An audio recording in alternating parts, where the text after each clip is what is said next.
In my case, sometimes you think you have cancer of the bone. It is that painful. So you will do anything that you can do to reduce the pain. But after having a kid, you know, I wanted to be a real outfit. No, I understand.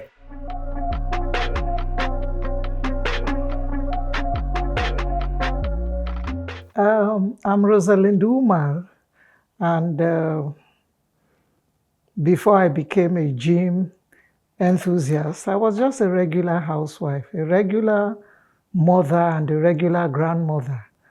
But a number of things happened along the way of my life, mostly health challenges, that made me registered in a gym, and the rest is history today. I never thought about the gym. When you are young and healthy, you don't think about it, particularly for people of my generation. And then there were not many gyms in Nigeria. I can't even think of any then. Well, there was a small one in Ikoyi Club, and I'm a member of Ikoyi Club. But some 23, 24 years ago, I had a case of, a very serious case of arthritis of my knees, which was very, very painful. And I used to have inflammation. And I was seeing my doctors, and they were draining fluid from my knees and giving me steroid injections. And he told me, this won't work. These are just temporary stop gaps. There are things you should do. Exercising first and foremost, swimming. Swimming is gentle on the knees. But even then, arthritis is a degenerative disease for anyone, and you will get worse. It may stave off the final breakdown of all your cartilages, but it won't cure you. So I started swimming, and I started going to the gym to improve on the back of my thighs, my hamstrings muscles, and my quadruples, to make it stronger for me to be able to cope with my bad knees. That was the beginning of my venture into exercising.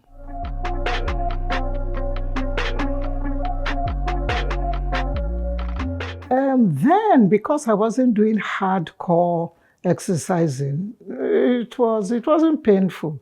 I learned to swim very late in life at 51. I don't like water. I didn't like swimming, but because I needed to do it. It's like if you are studying for an examination. If you are studying for even as little as O-levels, JAMB exams, your first degree, PhD, you have to study, you have to work, you have to read, you have to burn the candles at night. Not because you like studying, you would rather be on Netflix and be watching a movie. But when you think of the result, then you grit your teeth and you do it. So I learned to swim, and I was swimming and swimming 50 laps every day, hoping that it would bring some relief to my knees. It brought relief for a while, but only for a while. At the end of it, after about 14, 15 years, my knees were done. No amount of swimming or exercising or walking on the treadmill. They were not difficult. They were not painful. It wasn't fun, but it was doable. So I didn't have any problem those early years. Even when you are managing yourself, then you become almost addicted to painkillers. And when you are getting old, we are talking of degenerative things. The body is breaking down, system collapse. There is only so much you can do about managing yourself. You now have to be dependent on drugs, on exercises, on XYZ. These days, our people are dependent on prayers. My overseer touches me and says, this will go. So whatever journey you have to take to cope with the pain, and arthritis is painful. It's debilitating. It is painful. You wake up in the middle of the night, you clutch wherever is giving you problems.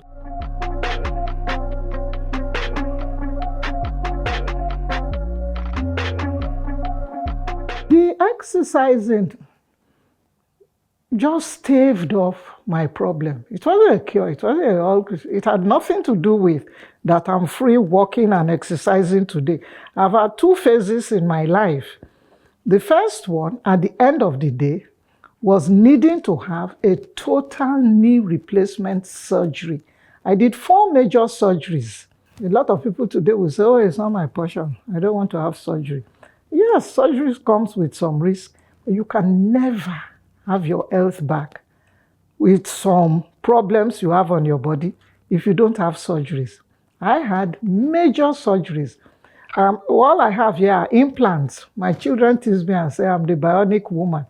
So you can have implants on your knees, and then this old age too, when it starts affecting your hips, and you need hip replacement surgery, you now have implants in your hip. You are all bionic.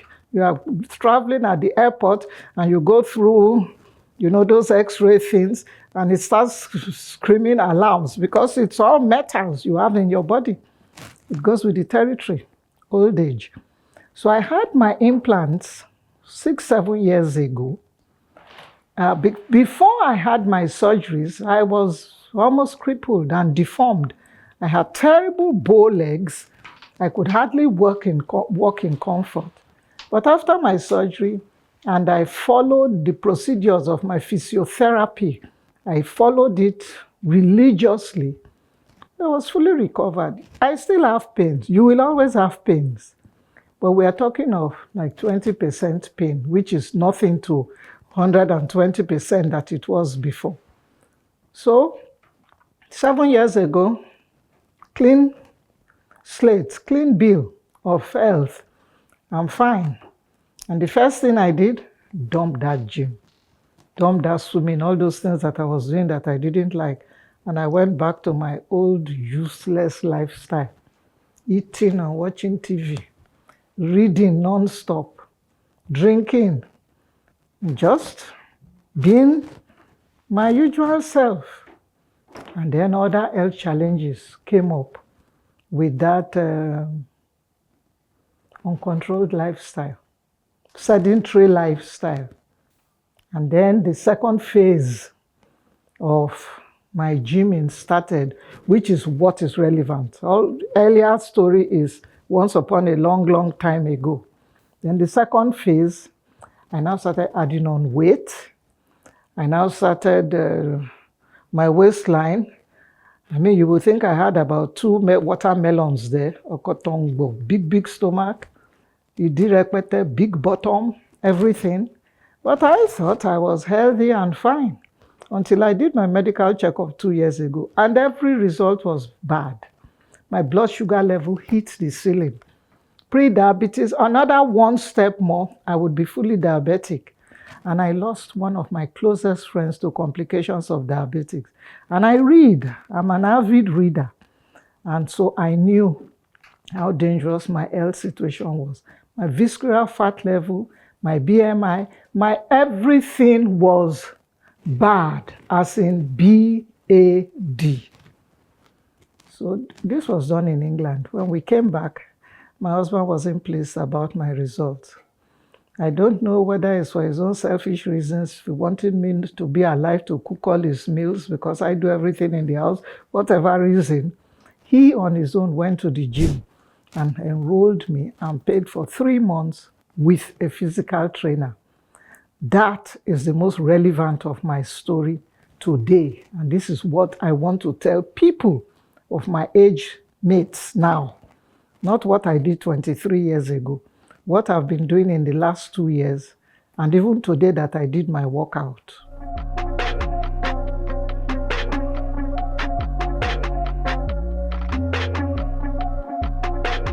I would say just 2 years. When I went back 2 years ago at the age of 71, I started with my old-fashioned, ignorant knowledge of you just go on the treadmill and you just ride bicycle. And the physical trainer attached to me took one look at me.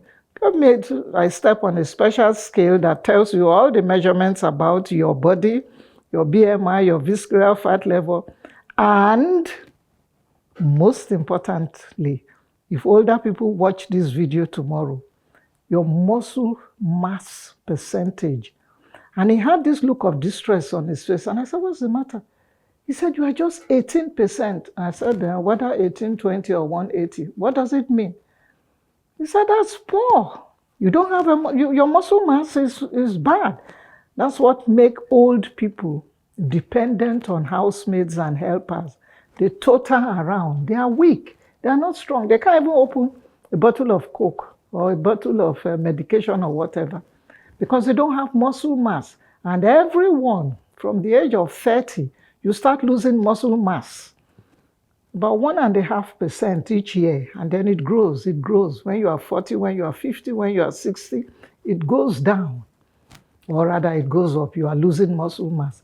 And he said, no, Mama, forget. You can go on the treadmill, aerobics, all those skinny, but do it for only 30% of your workout. Do strength training. And that's what bouncers and bodyguards do. When they build up, you don't have to become muscular, but you are building up your muscles. It works for young people. It works for old people.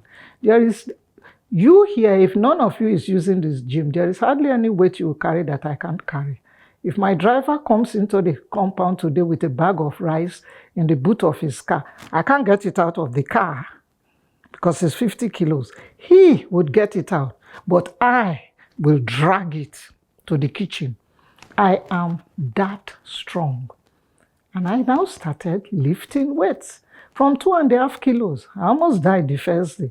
The first day I was hallucinating, wondering whether I was hearing ambulance siren. But from 2.5 kilos to 5 kilos to 7.5 kilos to 10 kilos to 12.5 kilos, I carry weights that younger women in their 30s carry today. I am that strong because I've built up my muscles. And being so strong, it makes you have longer stamina. I don't keep a maid. I've not kept a maid for 10 years. I do all my housework. I'm here now. I've worked out for 2 hours this morning. Serious weightlifting. Serious, because I've done surgeries on my knees, I can now squat. And when you squat, there are certain exercises when you squat. It builds your lower limbs, extremities. And certain things I gained today, but I didn't know I was working towards it in the past. That swimming that I said I was swimming 50 laps daily was strengthening my leg muscles. So I was always swimming, always swimming. Yeah, I was just swimming because of my arthritis. I didn't see into the future to know that I'll be having an interview today. Now I can squat, but all that swimming and the serious squatting exercises that I do on my laps today, if you pound my lap with all your strength, it's your hand that will hurt you. Don't hurt me, because my lap is as strong as a plank. I do stomach strengthening exercises. You punch me in my stomach, it will hurt me because I'm firm. It firms your body. We older women, when we undress and you see all those pits and things and you touch your laps and it's as if you are touching a pillow. Mine is like you are touching a piece of, I'm firm from exercising and I am strong.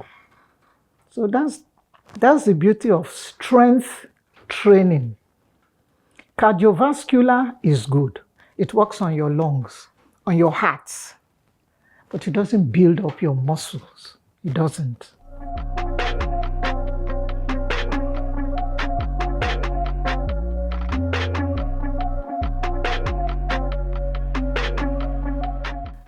My children always knew that anything mommy sets her mind to do, she would do well.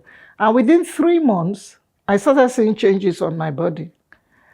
That watermelon thing, 2 that were in my stomach, 1 had melted off. It was remaining only 1. And they saw changes on my body. But the interesting thing is, it's the younger generation that were impressed with what I was doing. Some of my daughters, some of my son-in-laws, particularly those living in the States, hit the gym. And those who were going to the gym before worked even harder. But my contemporaries, my age mates, my friends, I sent them everything about strength training, about loss of muscle mass, which is called sarcopenia. I Googled it, I downloaded it, I printed, okay, I sent it all to all of them. They read it. Joy Wolomo, Jerry, oh, you too like Wahala for yourself. I don't know all these things that you are sending to me. Not one of them. But the younger generation, some of my nieces, one or two of my nephews, they liked it. My grandchildren, they are still too young. They don't understand. They can barely spare health to talk of, know the benefits of health. So they are not interested.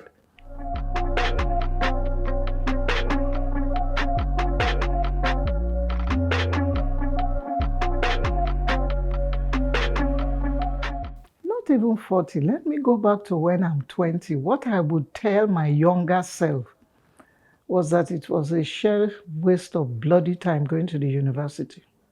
I wasted my time, my life, going to read law that I dislike and hardly practiced. My passion in life, my ardent passion is cooking. I love cooking. If I was in a more exposed, civilized society, I should have gone to a culinary college to learn, how to make food. Because I never used what I went to study in the university. And most people, my trainer, let me divert, my trainer today is a chemical engineer. He just went through the motion of going to university. He has always loved exercising, being a fitness guru.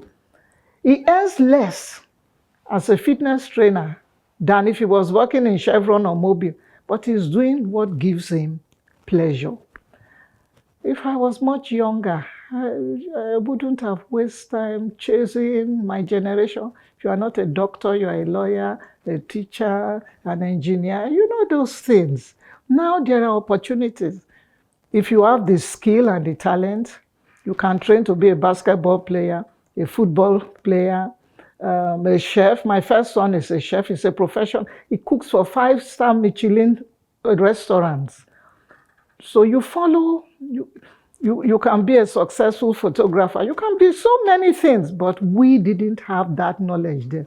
So we wasted our time going to the university, studying whatever course is given to you, archaeology, and you never go to a site where you are doing this archaeology. Mass communication, rubbish courses. That's my most regret in life.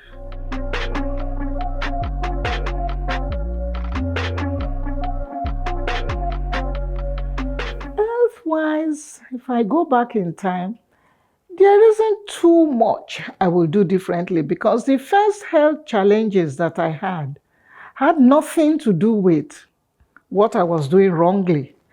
The first health challenge I had was partly genetics because it runs in family. Like I have glaucoma now. My mother had glaucoma. My grandmother had glaucoma. The maternal side of my family. So there are certain diseases you inherit that runs in certain family.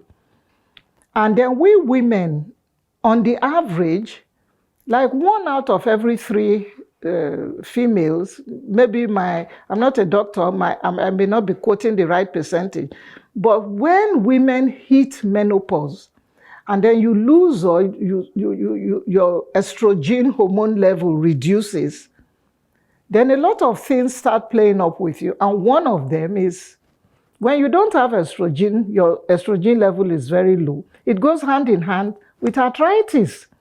So I had no control over that.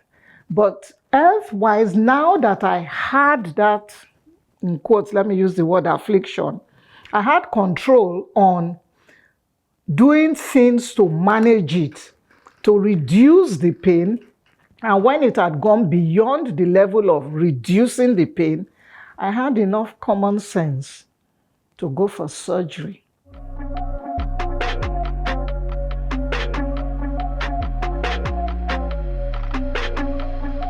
Before arthritis nearly crippled me, once upon a long, long time ago, BC, before Christ, I used to be a fashionista.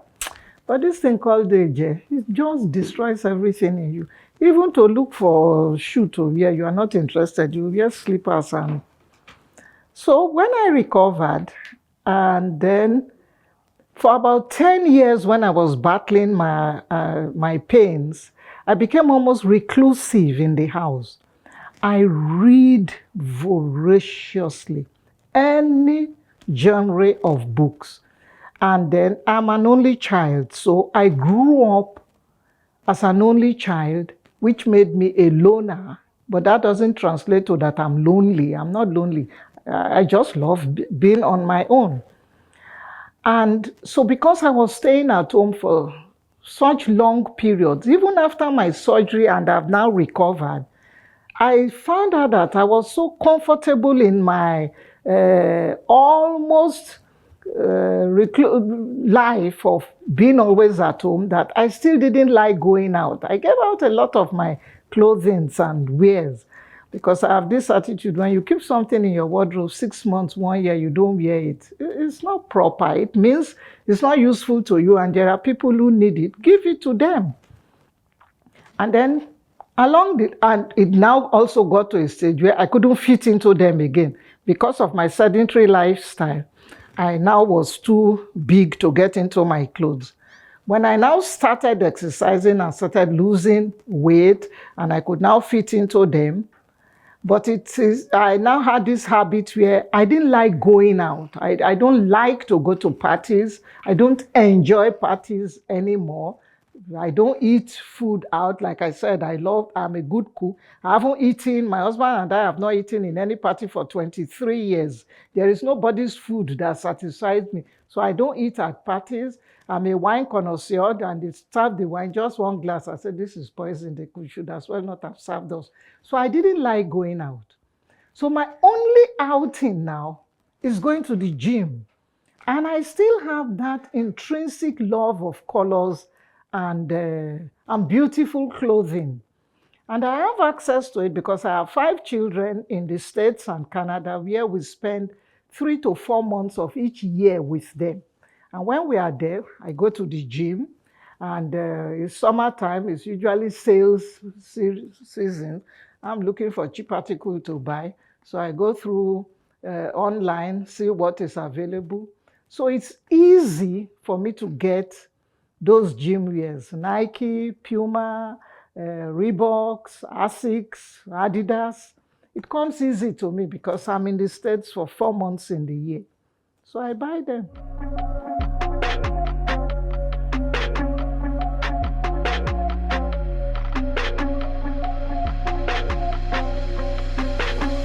For people in my age bracket, a number of people have been calling me to give them talks. I have one coming up in a week's time.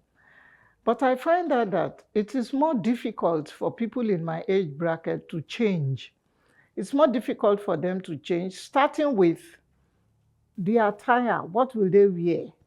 Starting with, I don't know how readily available gym outfits are here for you to buy. And even when you buy, they are made really for younger people. They're also tight fitting and body hugging and the rest. And these people really don't want to wear those things. And then when they now start training, I advise people of my age, do not exercise on your own. First, check your medical condition, and you must take a physical trainer. You must take a physical trainer, because it doesn't matter if you go to the best equipped gym in this world. I tell people the best equipped gym is like any woman who knows how to cook. You now want to cook egusi soup, and they've put all the ingredients: snail, crab, this, everything, and you don't know how to cook. And you come to the kitchen, you don't know where to start. Do you put water first in the pot? Do you put oil, or do you put the egusi first? So you can make a total mess of the food, even though you have the best ingredients. No one can know how to use the gym and its equipment if you do not use a physical trainer. Because they are expensive, use them for only 1 or 2 months and study and memorize. Take video clips of what they are showing you, how to move your back, how to move your arm, because there is a science to everything you do in the gym. But women of my age, or from their 60s, it will do them a world of good if they start working out, particularly strength training.